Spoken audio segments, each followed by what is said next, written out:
Hello, I'm Sebastian. Welcome to Nine Nar Trees podcast. Today, I will summarize and review the book. The Greatest Sentence Ever, written by Walter Isaacson, presents a compact, idea-driven exploration of how a single well-formed sentence can carry history, science, politics, and personal conviction in a way that shapes culture. Known for writing about innovators and big turning points, Isaacson uses this premise to investigate what makes language feel inevitable when it is done well.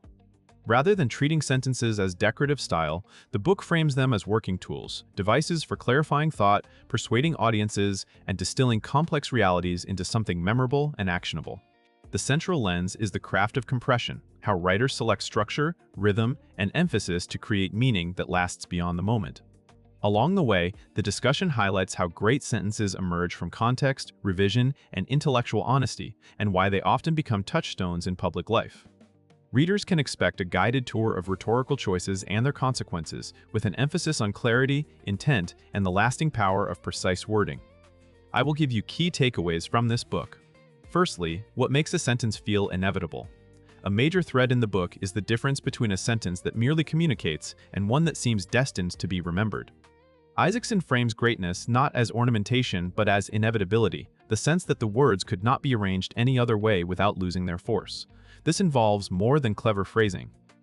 It requires an idea with real stakes, a structure that guides the reader, and a cadence that lands the meaning. The discussion emphasizes how logic and music work together, with syntax shaping emphasis and rhythm shaping recall. Great sentences also tend to resolve tension, pulling competing ideas into a single line that clarifies what matters. That is why they often emerge at moments of decision, discovery, or moral commitment. The book invites readers to notice how emphasis can be moved through word order, how concreteness beats abstraction when urgency is required, and how specificity can make a universal claim believable. In this view, the greatest sentence is less a lucky accident than the outcome of deliberate choices that align purpose, audience, and structure. The topic encourages readers to read slowly, identify why certain lines stick, and translate those lessons into their own writing and thinking.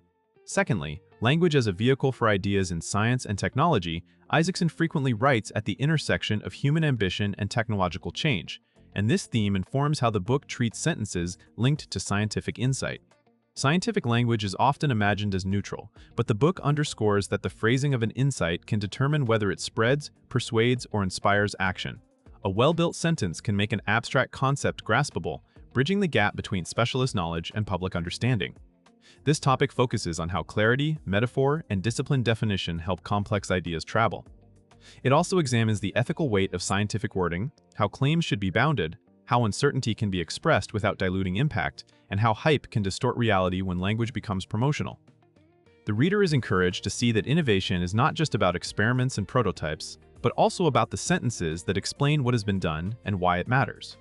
The best lines tend to translate complexity into an image or a tight logical form that the mind can hold. In practical terms, the book points toward writing habits that benefit anyone communicating technical work, such as leading with the core claim, stripping qualifiers that do not add meaning, and selecting concrete verbs that show causality rather than vague association. Thirdly, rhetoric, leadership, and the moral burden of a memorable line. Another important topic is the relationship between powerful sentences and leadership. Public life often turns on short statements that signal intent, define values, or justify choices. Isaacson explores why certain lines become rallying points, not because they are simplistic, but because they concentrate a worldview into a form people can repeat. This raises the moral burden of memorable language. A sentence that mobilizes can also manipulate, and a line that clarifies can also conceal. The book highlights the responsibility of leaders and writers to respect the audience, avoid false certainty, and resist the temptation to trade truth for applause. It also shows how great public sentences typically combine moral clarity with strategic awareness, acknowledging reality while calling people toward a higher standard. The topic invites readers to examine how pronouns create solidarity or division, how framing can expand or narrow empathy, and how a single clause can change the ethical temperature of an argument. For readers who write speeches, manage teams, or advocate for causes, the takeaway is that wording is action. The sentences you choose can widen the possible, harden a conflict, or open space for compromise. Learning to craft them is therefore both a practical skill and a civic duty. Fourthly, revision, restraint, and the discipline of precision. The book treats great sentences as products of revision rather than inspiration. This topic focuses on craft, pruning, rearranging, and testing language until it carries maximum meaning with minimal waste.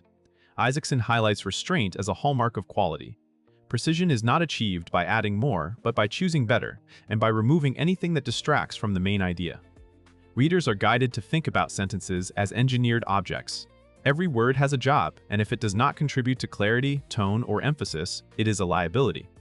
The topic covers how to diagnose a weak line, abstractions that hide the point, passive constructions that blur responsibility, and clutter openings that delay the claim.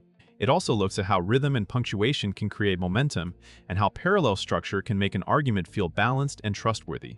Revision is presented as a way to clarify thought, not just polish style. When you revise, you discover what you truly believe and what you cannot defend. That is why the process can feel uncomfortable, but ultimately liberating. For anyone writing essays, emails, reports, or creative work, the lesson is that the best sentence often appears only after multiple drafts, when the writer has earned simplicity through effort. Lastly, how memorable sentences shape culture and personal identity. Beyond craft, the book examines what memorable lines do in the world. Certain sentences outlive their authors and become cultural shorthand, helping communities name ideals, fears, or aspirations. This topic explores how such lines function like mental tools. They provide scripts for decision-making, create shared reference points, and offer comfort or courage when circumstances are uncertain. Isaacson suggests that the endurance of a sentence depends on more than fame. It must be portable, adaptable to new contexts without losing its core meaning, and grounded in a truth that people recognize in their own lives. The topic also turns inward, considering how the sentences we repeat to ourselves can shape identity. Personal mottos, guiding principles, and self-talk can either enlarge a life or narrow it. By learning to recognize the structure of effective lines, readers can choose better language for their own goals and values. The discussion encourages building a small personal canon of sentences that clarify priorities, while remaining vigilant about slogans that oversimplify reality or replace thinking with reflex. In this sense, the book connects rhetoric to lived experience. Words are not only reflections of who we are, they are instruments for becoming who we intend to be. In conclusion, this book is best suited for readers who care about language as a tool for thinking and influence. Writers and editors, students, leaders, entrepreneurs, scientists explaining complex work, and anyone who wants to communicate with more clarity and impact. It can benefit a reader's life by sharpening attention to how sentences operate under pressure when stakes are high and attention is scarce. By learning to identify what gives a line force, readers can write emails that resolve conflict faster, arguments that persuade without bullying, and narratives that stay with people long after the conversation ends. The larger benefit is cognitive. Better sentences often mean better decisions, because the discipline of precision exposes weak assumptions and forces a clean statement of what is true. Compared with many writing books that focus mainly on rules or stylistic preferences, Isaacson's approach stands out for connecting sentence craft to history, leadership, and public consequence. It treats language not as decoration, but as an engine of ideas. If you want a readable, concept-driven guide that links memorable wording to real-world impact, this is a purchase that can complement both classic style manuals and modern communication guides. If you would like to support Walter Isaacson, you can buy the book through the Amazon link I've provided in the podcast description.